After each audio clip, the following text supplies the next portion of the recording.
नमस्कार, तपाईहरुलाई स्वागत छ नेपाल अनलाइन स्कुलको युट्युब च्यानलमा। हाम्रो युट्युब च्यानलमा कक्षा नर्सरीदेखि मास्टरसम्मका सबै विषयका सबै भिडियोहरू उपलब्ध छन्। तपाईहरुले युट्युबमा गएर अथवा फेसबुकमा गएर नेपाल अनलाइन स्कुल भनी सर्च गरेर हाम्रो भिडियोहरू हेर्न सक्नुहुनेछ। हामीले हरेक क्लासको हरेक विषयको old question, model question, concept based question साथसाथै च्याप्टर वाइज क्वेसनका सोलुसन्सको भिडियो बनाएर YouTube, Facebook, TikTok, Viber, Instagram, Twitter सबैतिर हालेका छौँ। ती भिडियोहरू हेरेर तपाईहरुले धेरैभन्दा धेरै फाइदा लिन सक्नुहुन्छ, आफ्नो कन्सेप्ट क्लियर गर्न सक्नुहुन्छ, नलेजलाई तिखार्न सक्नुहुन्छ भने आफ्नो एक्जामलाई पनि राम्रो गर्न सक्नुहुन्छ। र हाम्रो भिडियोहरूलाई लाइक र सेयर गरेर धेरैभन्दा धेरै विद्यार्थीहरू समक्ष पुर्याइदिन म विनम्र अनुरोध गर्दछु। साथसाथै हाम्रो भिडियोहरूलाई सेयर गरेर हाम्रो युट्युब च्यानल नेपाल अनलाइन स्कुललाई सब्स्क्राइब गरिदिनु हुन पनि आग्रह गर्दै म कृष्णदास आजको कक्षा सञ्चालन गर्न गइरहेको छु। सधैँ चाहिँ आज चाहिँ हामी कक्षा 9 को नेपाली विषयको पाठ 14 अन्तर्गतको नेपाली लोकबाजा भन्ने जुन निबन्ध छ, यो निबन्ध आज हामी पढ्न गइरहेका छौँ। के कस्ता बाजाहरू छन् त हाम्रो नेपाली समाजमा, त्यस्ता बाजाहरूको बारेमा आज हामी जानकारी लिन्छौँ। ल त्यसो भए सुरु गरौँ। एउटा यहाँ माधव घिमिरेको कविताको श्लोक राखिएको छ। दसैँ र तिहार रमाइला हाम्रा चुटकारा ख्यालीले, हृदय हाम्रो जुर्मुराउँछ जितको झ्यालीले। बैशाखको तालमा नचौला कहाँ मादलै नरहे, नेपाली हामी रहौँला कहाँ नेपालै नरहे। ल अब सुरु गरौँ। हाम्रो नेपाली धरती अनेकौँ मौलिक कला संस्कृतिको अनुपम सङ्ग्रहालय हो। यहाँ फुलेका र फक्रेका अनेकौँ सांस्कृतिक वैभवमध्ये हाम्रा लोकबाजा गौरव गर्न लायक सम्पत्ति हुन्।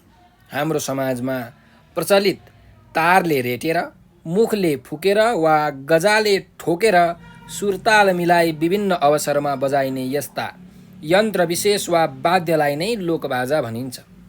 यिनीहरू नेपाली समाजको रहनसहन, जन्म, विवाह र मृत्यु संस्कारका साथै चाड पर्व, जात्रा, उत्सव, महोत्सव, मेलापात आदिसँग गाँसिएर आउँछन्।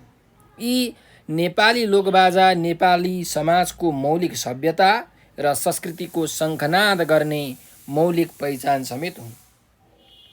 नेपाली समाज सांस्कृतिक र जातीय विविधताले युक्त छ। यहाँका जात जातिले विभिन्न पर्व र संस्कारका अवसरमा बजाउने बाजामा पनि त्यस्तै विविधता पाइन्छ। हाम्रा नेपाली लोकबाजाको इतिहास खोज्दै जाने हो भने मानव सभ्यता जत्तिकै पुरानो हुनुपर्छ।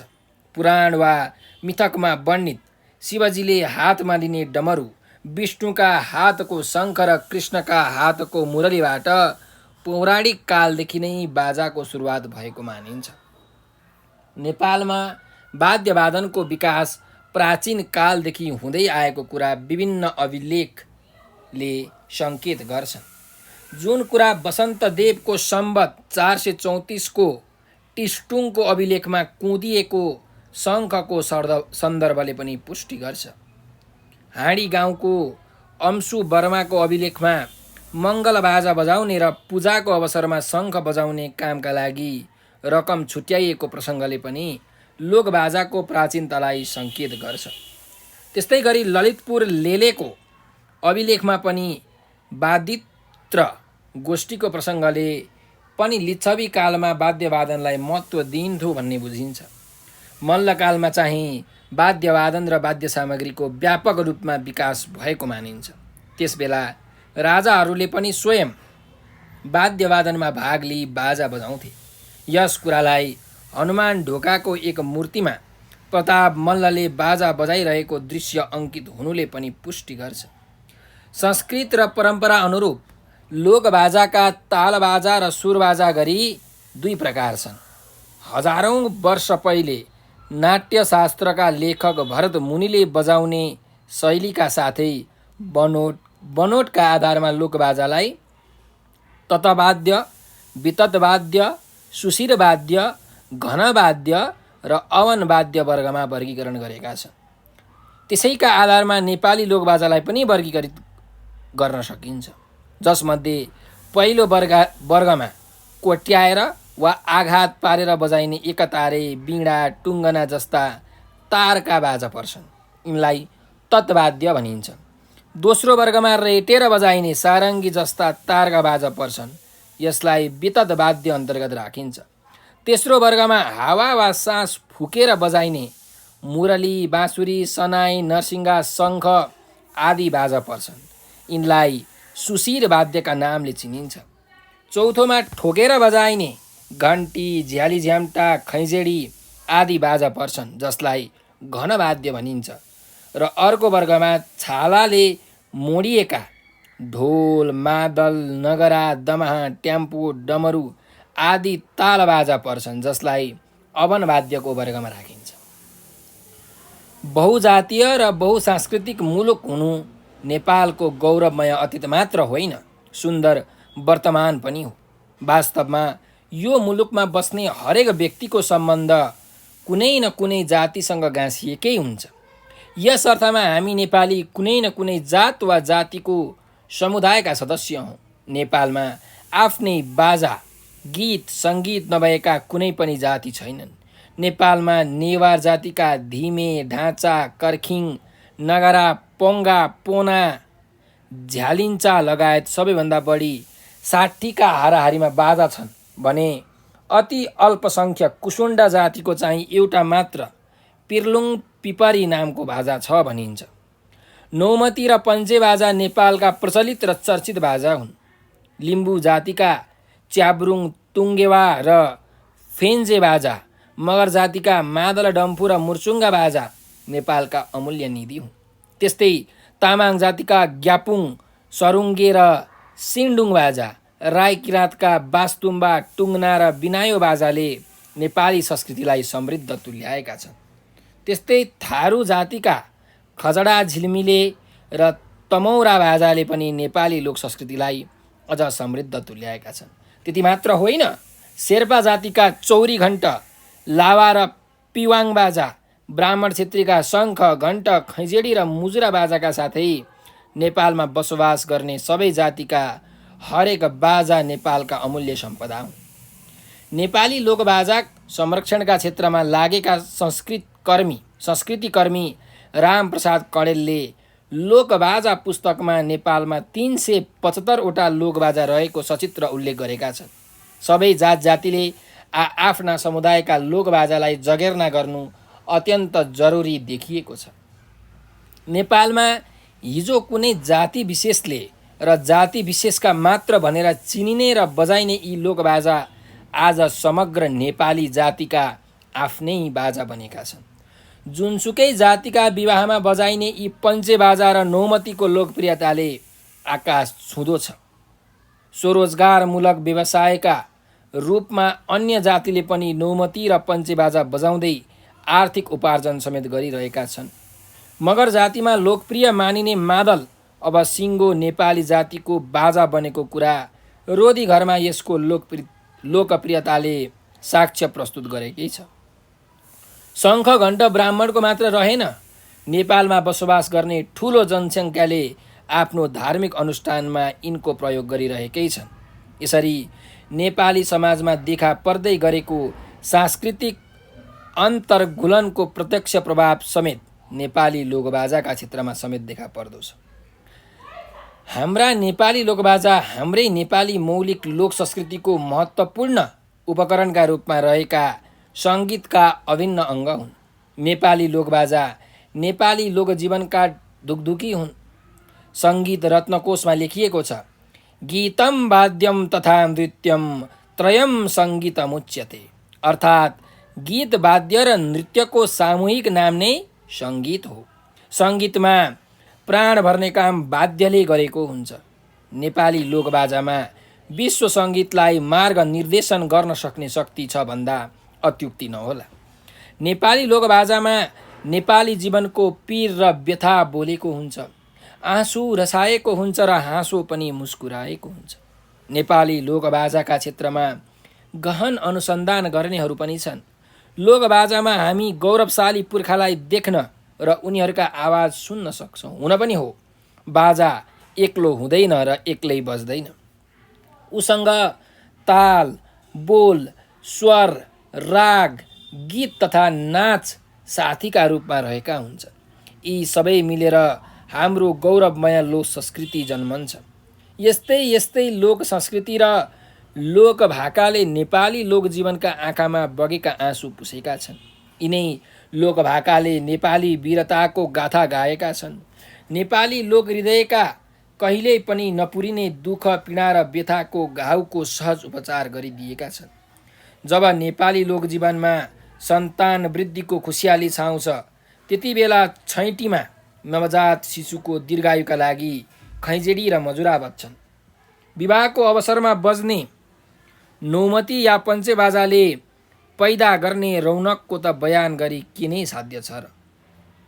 देवदेवीका थानमा बज्ने मङ्गल धुन र विभिन्न उत्सव र पर्वहरूमा बज्ने बाजागाजाले नेपाली लोकको सङ्घर्षशील जीवनलाई पनि निकै मनोरञ्जन र आनन्द प्रदान गरेका छन्। नेपाली समाजमा कुनै पनि धार्मिक अनुष्ठान र सामाजिक संस्कार साङ्गीतिक अनुष्ठान बिना सम्पन्न हुँदैनन् भने हरेक यस्ता साङ्गीतिक अनुष्ठान नेपाली लोकबाजा बिना अधुरा नै रहन्छन्। आयातित बाजाबाट नेपालका मौलिक र रैथाने लोकबाजा लखेटिने स्थिति आउनु हुँदैन।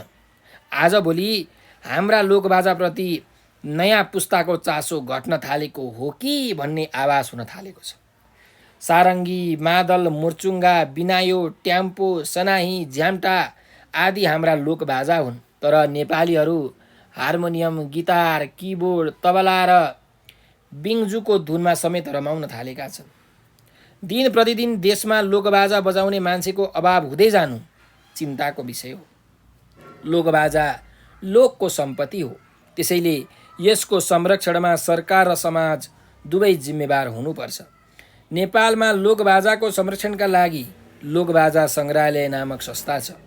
व्यक्तिगत रूपमा कतिपय व्यक्ति आज यसको संरक्षणका लागि दिलो ज्यानले समर्पित पनि छन्। सुशील गन्धर्व लगायतले यसको संरक्षणको अभियानमा देखाएको अग्रसरता प्रशंसायोग्य छ। हाम्रा नेपाली लोकबाजामा मान्छेलाई लठ्याउने शक्ति र कलाको अनन्त जादु भएकैले यिनको ठुलो महत्त्व छ। नेपालका पञ्चेबाजाले शुभ कार्यको सङ्केत दिन्छन्, त्यसैले त विवाह होस् या अन्य कुनै शुभ कार्य पञ्चेबाजालाई अघि लगाइन्छ। ती बाजा घन्किन थालेपछि सारा अशुभ सङ्केत कुलेलाम ठोक्छन् भन्ने विश्वास गरिन्छ। मलामी जदा बजाउने एकहोरो शङ्खमा भूत प्रेत भगाउन सक्ने शक्ति हुन्छ भन्ने परम्परित विश्वास एकातिर छ भने अर्कातिर शङ्खा फुक्दा फोक्सोको व्यायाम हुन्छ भन्ने पनि मानिन्छ।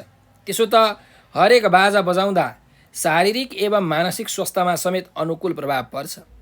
मुरली वा बाँसुरी बजाएरै पौराणिक कालमा कृष्णले मच्चाएको प्रेम लीलाको किम्वदन्तीले मुरलीमा रहेको शक्तिलाई द्योतन गरेकै छ।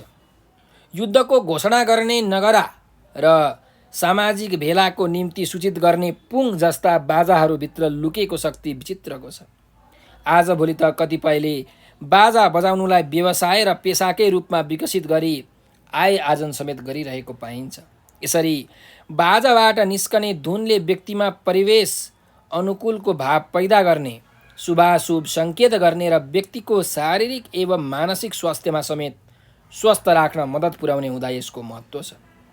नेपालका विभिन्न जातिका अनेक चाडपर्व, विवाह, धार्मिक कार्य आदिमा गाउँ सहर जताततै नेपाली लोकबाजा बज्नुपर्छ।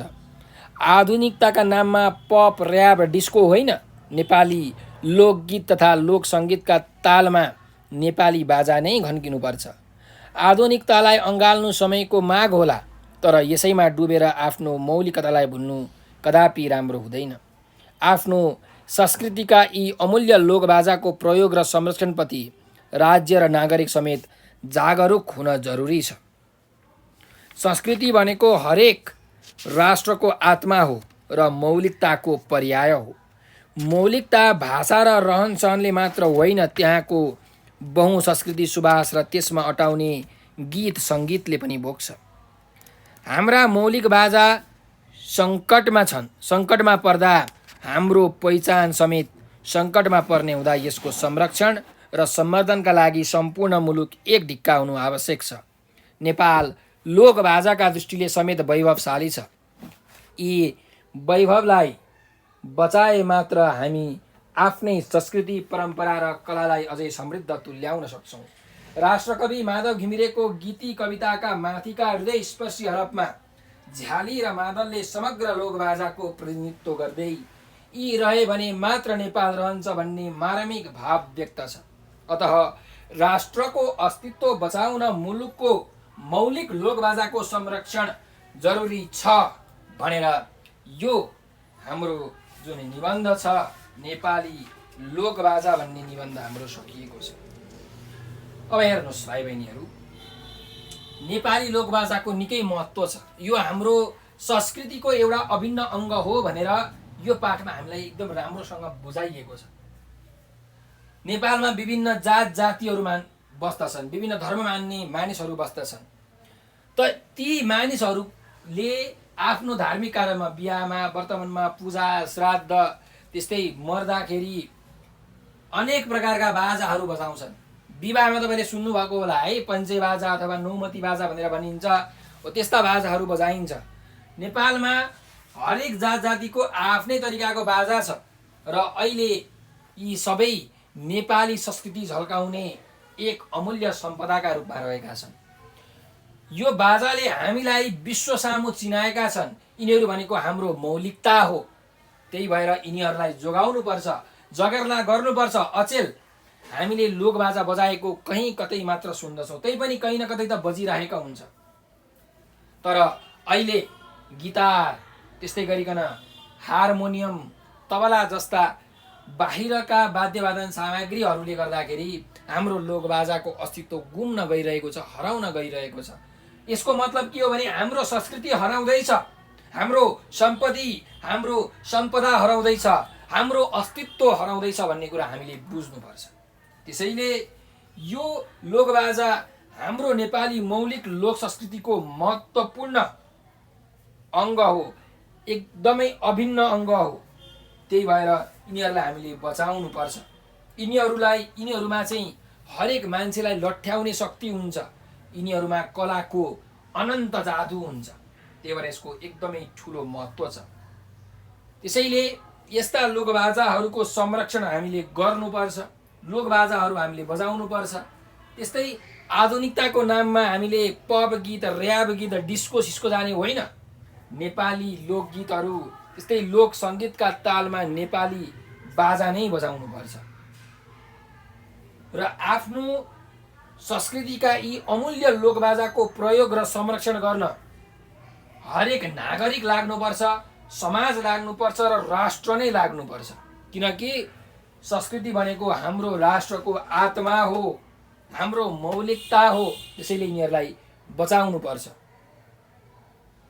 भन्ने सन्देश चाहिँ यो हाम्रो जुन निबन्ध छ त्यो निबन्धले हामीलाई दिएको छ। अब भाइ बहिनीहरू, यस पाठको हामी शब्द अर्थ हेरौँ अनि यसका जुन शब्द भण्डारको अभ्यास, बोध र व्यक्तिको अभ्यास छ त्यो चाहिँ हामी अर्को भिडियोमा हेर्ने नै छौँ। ल हेरौँ है त। जस्तो अनुपम भन्ने शब्द छ। अनुपम भनेको के हो त? तुलना गर्न नसकिने, अरूसँग कम्पेयर गर्न नसकिने के, अतुलनीय अथवा उपमा दिन नसकिनेलाई अनुपम भनेर भनिन्छ। मेलापात, मेलापात भनेको के हो त? अब खेतबारीमा होइन, अब कुनै ठाउँमा चाहिँ सबैजना मिलेर, धेरैजना व्यक्तिहरू मिलेर, मानिसहरू मिलेर जुन कामकाज गरिन्छ त्यसलाई मेलापात भनेर भनिन्छ है। अर्को छ वादित्र। वादित्र भनेको बाजाहरूलाई वादित्र भनेर भनिन्छ है। त्यस्तै नगरा भन्ने छ। नगरा भनेको एउटा बाजा हो। यो चाहिँ ड्याङ्की ड्याङ हानेर बजाइन्छ, गजाले हानिन्छ है। गजा भनेको एउटा हान्ने लट्ठी हुन्छ, हो त्यो गजाले बजाइने एउटा ताल बाजा हो। एकदम ठुलो दमाहा जस्तै हो नगरा भनेको। अल्पसङ्ख्यक, अल्पसङ्ख्यक भनेको चाहिँ एकदमै कम सङ्ख्या भएकोलाई अल्पसङ्ख्यक भनेर भनिन्छ है त। त्यस्तै अमूल्य, अमूल्य भनेको एकदमै मूल्य गर्न नसकिने होइन, बहुमूल्य, एकदमै धेरै मूल्य भएकोलाई अमूल्य भनेर भनिन्छ।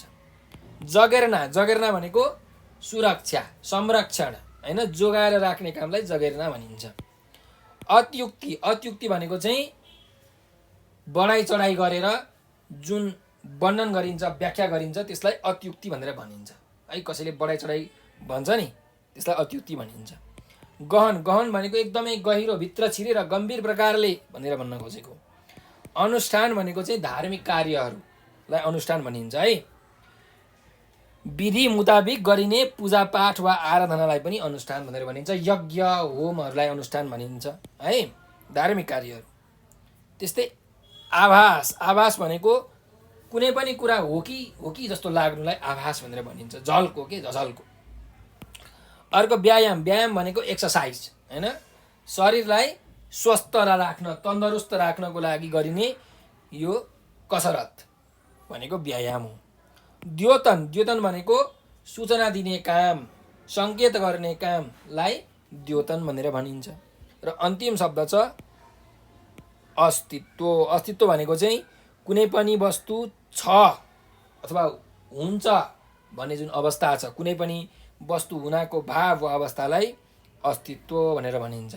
ठिक छ ल।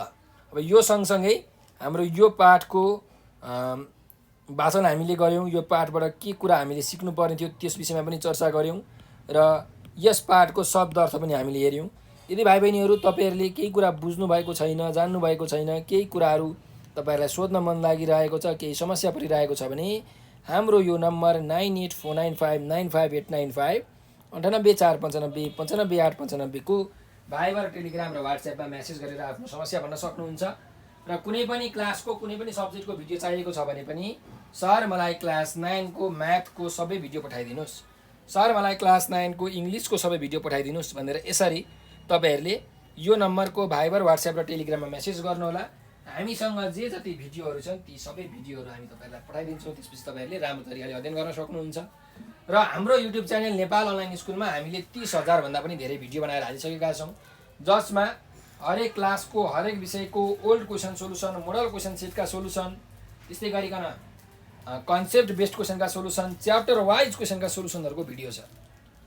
त ती भिडियो हेरेर तपाईँहरूले धेरैभन्दा धेरै ज्ञान लिन सक्नुहुन्छ, आफ्नो कन्सेप्ट क्लियर गर्न सक्नुहुन्छ, आफ्नो नलेज बढाउन सक्नुहुन्छ र आफ्नो एक्जाम पनि राम्रो गर्न सक्नुहुन्छ।